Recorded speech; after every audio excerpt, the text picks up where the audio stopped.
Всем привет, с вами снова я, Дженни, и сегодня я снова снимаю видео, и сегодня я расскажу вам про то, как я учу свои каверы, и сегодня я расскажу именно о том, как я учила кавер на (G)I-DLE, Oh My God. Примерно по такому принципу я учу все свои остальные каверы, я надеюсь, что вам будет интересно, и давайте начнем. Данный кавер я учу за девушку Сойон, но также в некоторых моментах, в очень редких моментах, я использовала партии других девочек, чтобы танец в моем исполнении выглядел более гармонично. Обычно один кавер я учу от 2 недель до месяца, иногда даже больше, но это достаточно редкие случаи. Все зависит от сложности танца и от загруженности моих недель. Возможно, кто-то скажет, что это достаточно долго, я тоже с этим согласна. Дело в том, что моя память, мой мозг, как я всегда, собственно, это говорю, достаточно плохая, я очень плохо запоминаю, вот. Чаще всего я учу каверы по Dance Practice или фанкамам. Также, если я не понимаю какую-то определенную часть, я ищу туториалы. Но сейчас я буду по дням вам описывать, что именно я делаю. Первый день я прорабатываю все движения, то бишь я прохожу хореографию от начала до конца на скорости 1,5, либо же, а потом я уже прохожу на более быстрой скорости, на 1,75. Обычно в первый день очень сложно проходить на обычной скорости, потому что ты не помнишь движения, и ты не успеваешь смотреть и делать то же, что и они.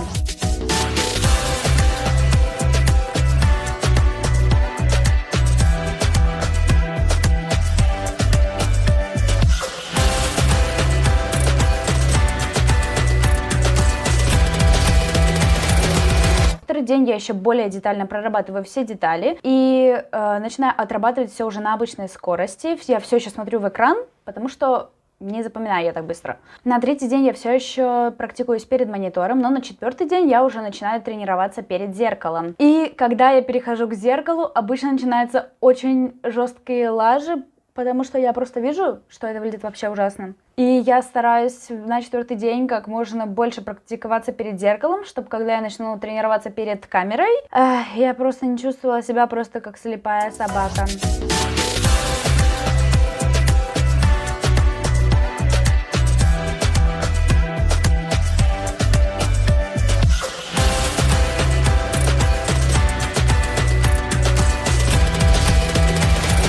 Пятый день я начинаю тренироваться перед камерой. Я не знаю, у меня выработалась эта привычка уже за долгое время. Я знаю, что многие не тренируются перед камерой, когда просто репетируют. Я знаю, что многие тренируются только перед зеркалом, а потом идут сразу снимать.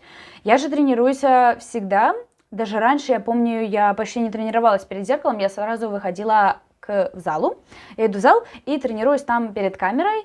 И потом пересматриваю, и, собственно, так я совершенствую свои движения. Последующие дни, где-то дней еще 10, наверное, я тренируюсь перед камерой каждый день, чтобы проработать, как я уже сказала, все детали, и чтобы это выглядело максимально хорошо. Также за эти дни я определяюсь с тем, что я буду одевать и где я буду снимать данный кавер.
Бывают такие дни, когда у меня не хватает времени или есть какие-то определенные причины, почему я не могу репетировать в зале. Здесь я не включаю родителей, потому что мне все равно. Я привыкла танцевать перед родителями. Ну, не в плане, типа, мои родители могут быть в соседней комнате, а я могу в зале танцевать. У меня нет такой проблемы, хотя раньше мне даже учить каверы, когда кто-то был дома, было сложно. Этот кавер я учила 4 недели. Это был достаточно сложный кавер. Это был мой первый кавер на G-Idol. В эти 4 недели также входят дни, когда я не практиковалась, то бишь у меня не было возможности практиковаться в зале перед камерой. Также сюда входят те дни, когда я практиковалась, но я уже была готова танцевать. И, собственно, были дожди, и я не могла снимать на улице. Но как только они закончились, мы вышли с Настей снимать. И в итоге что? Мы когда снимали, тоже шел дождь. Обычно, если мы снимаем на улице, я сразу скажу, я снимаю с Настей, она мой оператор, хотя, по сути, она просто стоит за камерой и включает и выключает мне музыку, следит за камерой. В общем, она мне помогает в данном плане. Обычно, если мы снимаем на улице, мы стараемся выйти утром и снять утром, ну, где-то в 9-10 часов. Я не особо люблю выходить вечером, потому что очень много людей, и эти косые взгляды, это просто мои наряды для каверов. Обычно в таком люди не ходят на улице.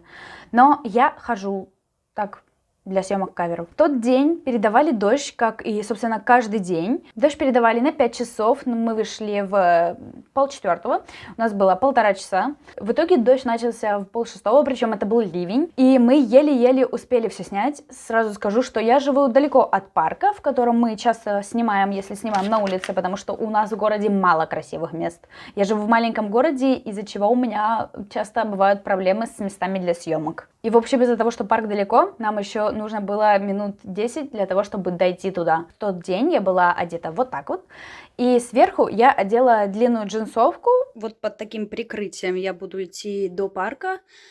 Ну, а там уже мы будем снимать сам кавер. Настя говорит, что это выглядело подозрительно. Ну, я, собственно, с ней не спорю, но да ладно. Мы успели все отснять, и потом пошел ливень. Мы снимали кавер, вот подтянуть надо. А еще дождь идет. Можешь мне в лицо не тыкать телефоном. Настя тут вот собирает все, а я ей в лицо тыкаю камерой. Не видно, какое небо тут чистое, красивое. А нам видно, ваш капает.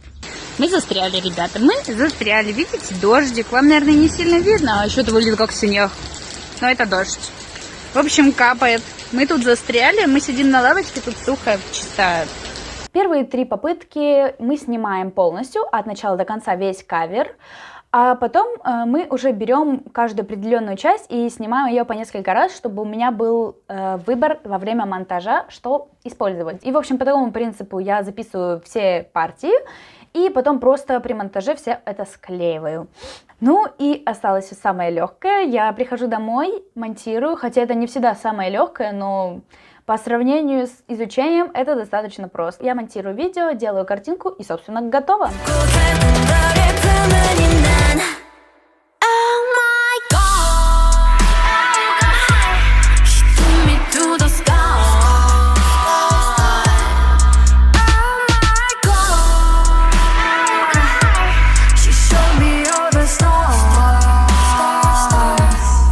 Продолжение вы сможете посмотреть вот здесь. По такому принципу я учу все свои каверы, и я надеюсь, что вам было интересно. Ставьте лайки, подписывайтесь на мой канал. С вами была я, Дженни. И на этом все. Всем пока!